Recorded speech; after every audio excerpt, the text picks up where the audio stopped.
Já dizia Cazuza, o tempo não para, e é baseado nessa premissa que John Byrne criou essa série Gerações, que mostra o que aconteceria se Batman e Super-Homem tivessem envelhecido com o passar dos tempos nos quadrinhos. Quer saber mais? Comigo aqui, depois da vinheta.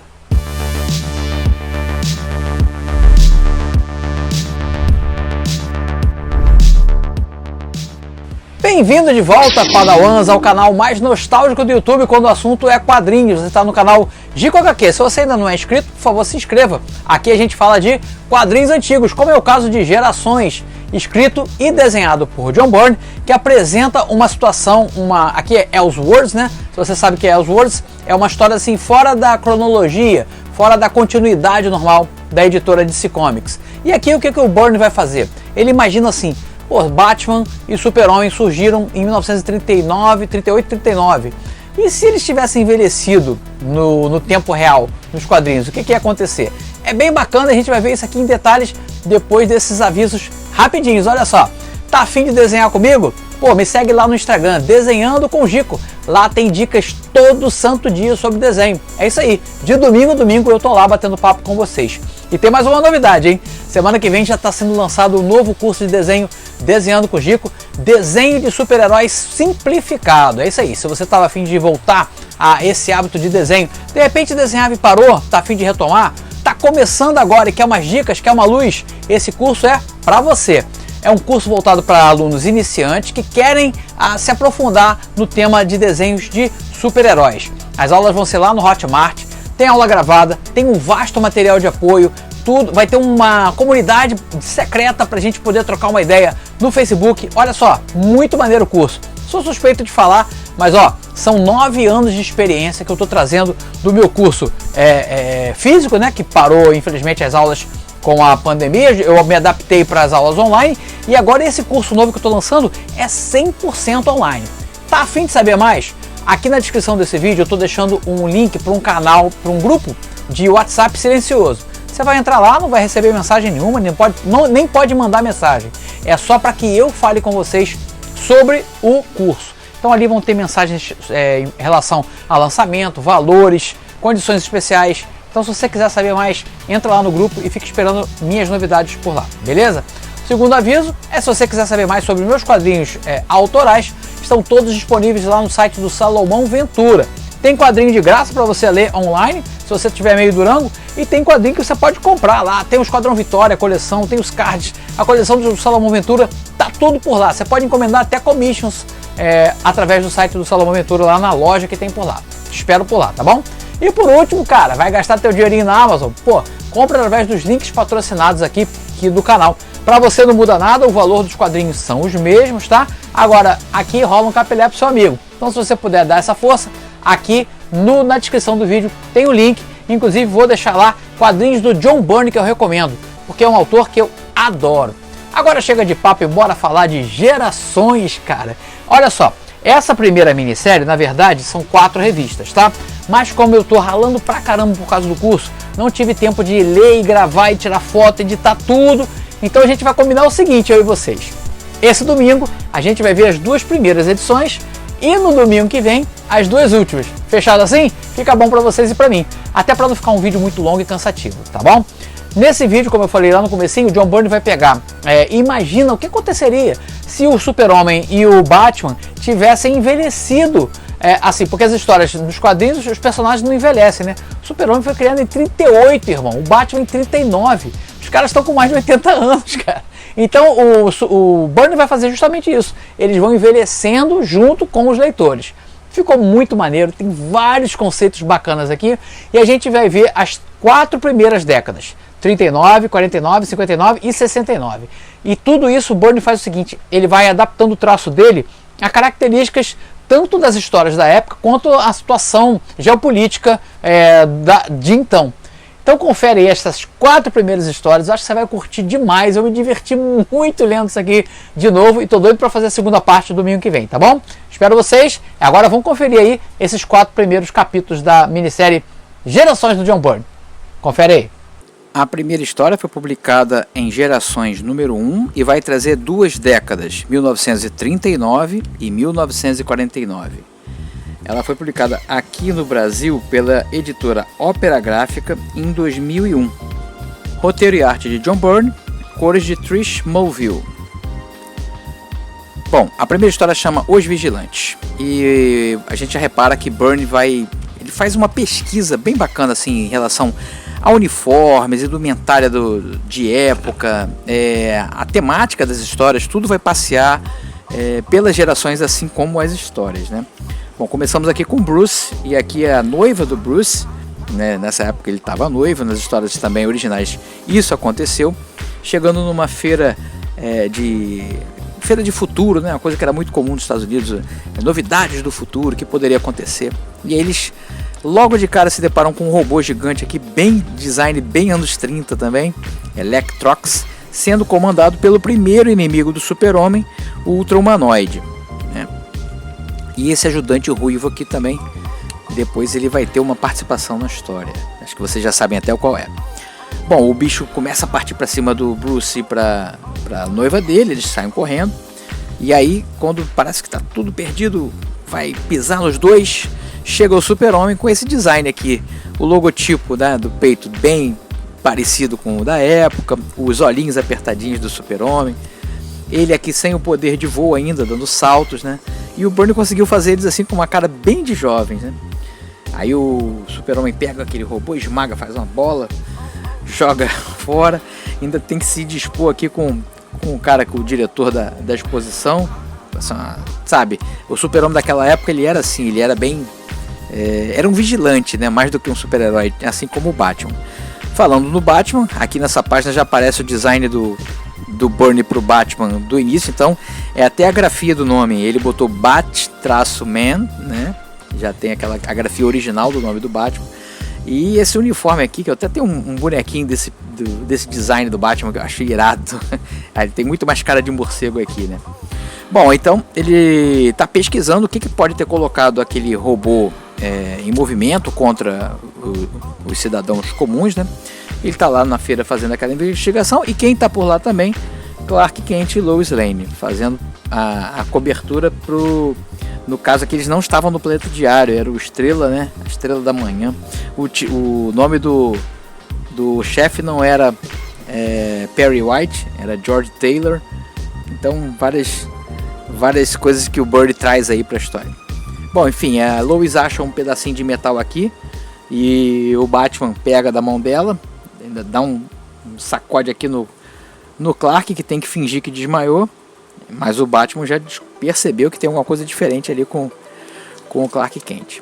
De volta lá no esconderijo do Ultra-Humanoide, né? Ele tá falando lá, brigando com os caras, que eles não poderiam ter deixado nenhuma pista, e eles têm que dar um jeito disso, antes que apareça algum outro vigilante uniformizado para atrapalhar os planos dele. E aí voltamos aqui da mesma situação, né? O Batman, como o Bruce Wayne, também investigando o que pode ter colocado o robô em funcionamento, que é o tal Electrox. Bom, o Bruce se separa aqui da noiva dele, ele está fingindo que está interessado pelos carros ali da exposição para a noiva poder sair fora e ele prosseguir com a investigação. E está lá na investigação, aí os capangas do Ultra-Humanoide também estão por lá, e para poder descobrir se tinha alguma outra pista que eles deixaram, né? E aí começa a confusão, né? A Lois lutando contra... O design do cabelo da Lois também ficou bem legal. Lutando contra os ajudantes do Ultra-Humanoide. E o Bruce Wayne também entra junto. Quem aparece por ali para ajudar é o Dick Grayson, que estava se apresentando ali com os Graysons voadores. Tudo bem amarradinho no roteiro do Byrne. Aí no final, aqui depois da confusão, o Batman aparece, pega um dos capangas e faz aquele joguinho de tortura, né, para o cara dizer que ele sabe onde que está o esconderijo do Ultra-Humanoide. Ele acaba largando o cara. O Batman fazia isso no começo, ele matava as pessoas, né? Larga o cara para cair lá de cima e o Super-Homem pega. O Super-Homem que dá um pulo, traz o cara de volta e ameaça jogar o cara igual como fosse uma bola de beisebol, assim. Aí eles acabam descobrindo, o cara dá com a língua nos dentes, diz aonde é o esconderijo do Ultra-Humanoide. Eles chegam lá no esconderijo. O Ultra-Humanoide ainda, no final das contas, consegue adicionar aqui um dispositivo que transforma aquela torre num foguete. Eles escapam, mas o Super-Homem pega lá um pedaço ali da exposição, aquela bola onde eles estavam, taca no foguete, explode tudo. E no final cai lá a piroquinha, né, lá de cima, dando a entender que é o Lex Luthor que estava envolvido. Então aqui acaba a primeira década, 1939. 1949 é a segunda década abordada, então aqui já se passaram 10 anos desde a primeira história. A gente começa com esse Coringa, com esse design bem da década de 40, né? O Bernie aí fazendo essa homenagem ao Coringa da década de 40. A Lois já está grávida do Super-Homem, né? E aqui o Coringa está com um plano envolvendo aí a Lois. A gente não sabe bem porque o Coringa foi meter o bebê dele lá em Metrópolis. Bom, aí chega o Super-Homem pela janela, quebrando tudo. E aí o Coringa abre um cofrezinho ali, tem uma kriptonita. Aí o Super-Homem passa mal, cai desmaiando. Aí o Coringa começa a tirar onda com ele. Ah, você é um otário, não sei o que. E o Super-Homem de repente levanta, pega no pulso do Coringa. E aí ele não entende nada. Você não devia estar passando mal. E aí de repente alguém atira nas costas do Super-Homem e ele cai. Quando ele cai, a gente descobre, era uma coisa muito comum nas histórias da década de 50, era o Batman se passar por Super-Homem e vice-versa. E aí quem atirou foi o Luthor, né? A gente vê no final da página a Lois tirando a máscara, e aí por baixo da máscara do Super-Homem está a máscara do Batman. Bom, voltamos então para o passado e a gente vê como que tudo isso se desenrolou. Estamos lá na Batcaverna, aí o Alfred está falando ali com o Batman, né? Descobrimos aqui que o Dick Grayson vai deixar de ser o Robin, que ele vai para a faculdade, né? Mas ele disse que tem tempo para uma última aventura ao lado do Batman. Eles vão visitar o comissário Gordon, que não é o James Gordon, é o filho do James, Tony Gordon, o nome do cara, e parece que esse personagem realmente existiu nas histórias do Batman. E eles estão investigando o roubo no laboratório, onde foi levado algo que a gente não sabe o que é. É um laboratório de alta tecnologia. Mas o Batman acaba descobrindo, vendo o inventário, o que foi roubado. Ele acaba juntando as peças que foi Kryptonita que foi levada.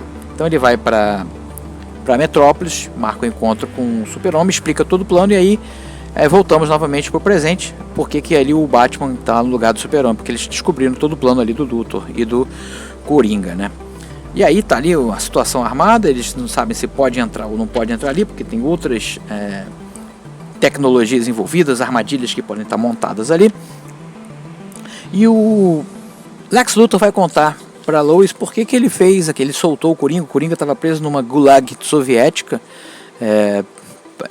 fazendo serviços forçados lá, e ele diz que ele descobriu essa kriptonita, né, uma outra kriptonita que também foi roubada, e que o único homem que poderia executar o plano do roubo seria o Coringa.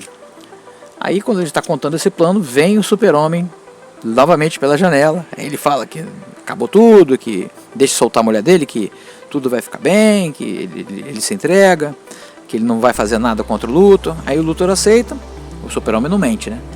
Quando ele vai abrir ali o cofre, de repente uma rajada da visão de calor. Só que não foi o Super-Homem que desceu pela janela, foi o Super-Homem que estava lá fora. O Super-Homem que desceu ali pela janela era o Robin disfarçado. Então eles usaram o mesmo truque 2 vezes.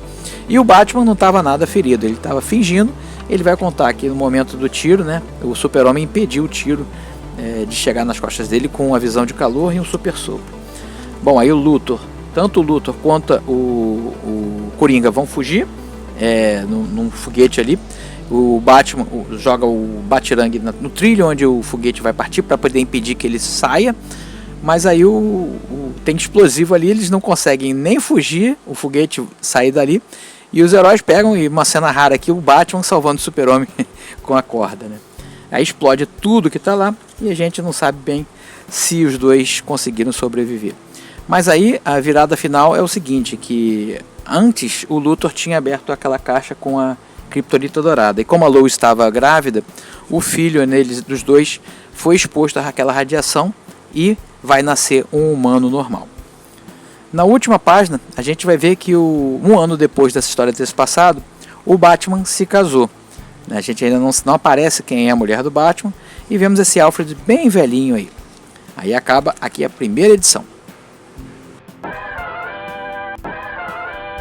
A terceira história de hoje é 1959 e se vocês lembram desses tipos de história que era da década de 60, elas eram muito doidas. Começamos aqui com o Batman chegando para enfrentar uma casa que ganhou vida. E ele está aqui nesse esse pequeno girocóptero aqui, que é também muito frequente nas histórias do Batman. O design já muda aqui do Batman também, um design bem próximo da década de 50. O Batman está aqui domando essa casa que ganhou vida e a gente descobre quem que colocou a casa para assumir essa forma louca foi o Mxyzptlk. Enquanto isso, lá em Gotham, a gente vai ver um super-homem transformado num gigante Frankenstein. Muito bom. E aí o Jimmy Olsen controlando ali o gigante para ele não fazer besteira. A gente vai ver que isso foi resultado de uma exposição à criptonita vermelha. Tinha criptonita de toda cor naquela época. Aí 24 horas depois o efeito passa, o super-homem volta a ser o que ele era. Vamos ver aqui o filho do casal, a outra filha, né, do casal Kent, a Kara, que está demonstrando sim ela ter superpoderes. E a gente vai ver que lá em Metrópolis o super-homem vai ter que lidar com o Batmirim, que aqui foi batizado de Bat-Duende. Então, Duende Morcego, que foi o nome que a Ebal batizou quando o personagem estreou no Brasil. Então a gente vai ter isso, o Mxyzptlk infernizando a vida do Batman e o Duende Morcego infernizando a vida do Super-Homem. E o motivo disso tudo é que dois alienígenas precisam do auxílio dos heróis e resolveram convocar essas duas criaturas mega poderosas para decidirem quem dos dois heróis é o mais poderoso, para que possa auxiliar eles num combate a uma invasão alienígena no planeta deles. Aí a gente vai ter a história desses alienígenas, como é que eles fugiram para chegar ali. Isso não vem muito ao caso, mas aqui a competição é essa. Eles testarem os heróis, um testar o herói favorito do outro, para que eles possam decidir qual dos dois. Eles só tem gasolina para levar um de volta para o planeta deles. Então eles têm que decidir qual dos dois heróis eles vão levar. E aí tem essas doideiras, né, da década de 50, tipo um cartaz de cinema ganhando vida. Isso tudo vai se desenrolando ao passar das histórias. Na Batcaverna a gente vai ver o filho do Bruce Wayne, que já está com 10 anos de idade e já tem idade suficiente para ser o Robin, né? Ele quer ser o Robin. E vemos o Dick Grayson voltando para Gotham, ainda não para assumir o papel de Batman, mas para visitar os amigos. O desenrolar das histórias aqui envolvendo o Super-Homem e o Batman e o Mxyzptlk e o Batmirim é que um coloca o monstro contra o outro para lutar, mas isso não dá nada certo, porque eles convocam outro monstro maior ainda para lutar contra eles. No final das contas, o plano dos dois é fingir que foram derrotados, e aí o que acontece? Os alienígenas sequestram o Mxyzptlk e o Batmirim, eles sim, para poderem ajudar lá na invasão alienígena. Termina a história com Luthor chegando aqui para visitar Joel Kent, que é o filho do Super-Homem sem poderes. Acaba aqui a terceira história. A quarta e última história de hoje é 1969. Então é nessa década né, da contracultura, a guerra do Vietnã. Começa justamente com isso, um protesto contra a guerra do Vietnã. E o presidente Nixon pedindo que os heróis impeçam essa manifestação. Os heróis dizem que não vão fazer isso. Vemos então aqui o Batman e o Super-Homem conversando. Já sabemos que esse Batman não é mais o Bruce Wayne, mas é sim Dick Grayson. E ele já está aqui com um design bem próximo do que Neil Adams fazia. E o Super-Homem já começa a aparecer algumas mechas de cabelo branco. Lá na mansão Wayne a gente vê que o Alfred já morreu, mas ele aparece como tipo um espírito pro Bruce Wayne, ou que parece ser isso, a gente não tem certeza. E tipo como um consulente, um cara para trocar uma ideia, para poder bater um papo com o Bruce. A missão do Batman e Robin nessa revista é enfrentar o Coringa Jr. E eles estão lá visitando o Coringa mesmo, né, para saber se ele sabe quem é o Coringa Jr., se é filho do Coringa. Coringa não abre o bico, diz que não tem nada a ver com isso. Em contrapartida, vamos ver a Lois enfrentando problemas de saúde. Ela está com câncer, ela diz que a culpa foi o cigarro que ela fumou durante muitos anos. E a filha do casal já assume aqui o papel de super moça, né? E a Lois pede para ela levar para casa, que ela está abatida. Em relação ao filho do Super-Homem, vamos ver que ele não se tornou uma boa pessoa. Ele está no Vietnã combatendo E ele tá um cara amargo, sabe, cruel. E ele é o tenente aqui do exército americano. E ele simplesmente massacra uma vila inteira aqui sem nenhum tipo de resistência. Enquanto isso, voltamos lá pro o combate do Batman e Robin com o Coringa Jr. Legal o design que o John Byrne colocou pro Dick Grayson aqui, bem anos 70, costeletas e tal. E o Batman, então, o Dick pede pro Bruce Jr. investigar novamente o Coringa. Ele vai pra cadeia e o Batman vai até uma pista que ele tinha encontrado, né, que o Coringa deixou, que ele faria um assalto. Aqui ele chegou à conclusão que era um prédio chamado Prédio Joia.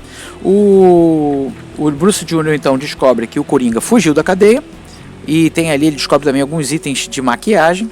E enquanto isso, o Batman cai numa armadilha terrível. Ele cai num poço aqui cheio de lâminas que vão massacrando ele quando ele vai caindo. Ele chega lá destroçado e tá lá o tal do Coringa Jr. Nas lâminas ele colocou também alucinógenos. O Batman começa a sofrer ali com alucinações, os cortes, perda de sangue. E aí depois ele cai dentro de uma torta aqui de merengue cheia de metralhadoras. O Robin já chega à conclusão do que aconteceu. Chega lá para tentar impedir a morte do Batman. Quando ele chega tarde demais, o Batman já está morto. Aí o Coringa Jr., não é Coringa Jr. coisa nenhuma, era o próprio Coringa que fugia toda hora da cadeia. E no final da história, o manto do Batman não pode morrer. Então o que acontece é que o Bruce Jr. tira a roupa do Batman, coloca a roupa do Batman no lugar. Ele tinha uma roupa do Batman tipo do Flash, né, escondida ali. Ele coloca a roupa do Robin no Dick Grayson, né? Então o Dick volta nos momentos finais como Robin, ele morre. E o Bruce Jr. assume o papel do Batman. No final tem aqui o sepultamento do Dick Grayson. E o Bruce Wayne falando com o filho que ele tem tempo ainda para se tornar o Batman, mas ele deixa entender que não, que ele vai se tornar o Batman. E no final, para vocês ficarem curiosos para a semana que vem, recebemos aqui, o casal Kent recebe uma carta dizendo que Joel Kent morreu no Vietnã. E hoje é a última história. Fala comigo, foi maneiro ou não foi? Muito bom, né? Muito divertido, coisa assim. E legal que ele vai pegando a temática da época, o que ele estava sendo abordado. Tipo aquela história de 49, que doideira, 59, aquelas coisas loucas que aconteciam nas histórias dos personagens. Ele pega e dá um jeitinho de encaixar ali. É engraçado, é divertido, é uma leitura rápida, muito bacana. No domingo que vem, o Museu dos Quadrinhos vai apresentar a segunda parte dessa minissérie. Então são essas aqui, a gente vai ver as décadas de 79, 89, 99 e... Não, 99 termina. Aí, e tem a segunda parte dessa minissérie, que ele lançou outra. E aí, de acordo com os comentários e curtidas, a gente pode vir abordar ou não. Lembrando que Byrne vai voltar aqui, a gente tem Capitão América do John Byrne para fazer a segunda parte. O Quarteto Fantástico do John Byrne, Tropa Alpha. Cara, John Byrne domina aqui no canal. Volta e meia ele tá aqui no Museu dos Quadrinhos. Então a gente se vê na semana que vem, tá bom? E todos os dias, aqui no YouTube semana que vem. Todos os dias lá no Instagram. E lembrando, semana que vem tem o lançamento do curso de desenho, desenhando super-heróis para iniciantes de maneira simplificada. Tá a fim de saber mais? Vai lá na minha bio lá no Instagram ou aqui na descrição do vídeo, tem um link para um grupo de WhatsApp silencioso. Você clica lá e eu vou bater um tete-a-tete contigo por lá. Combinado? Se cuidem, pessoal. A gente se vê todo dia no Instagram e aqui no YouTube na semana que vem. Tchau, tchau.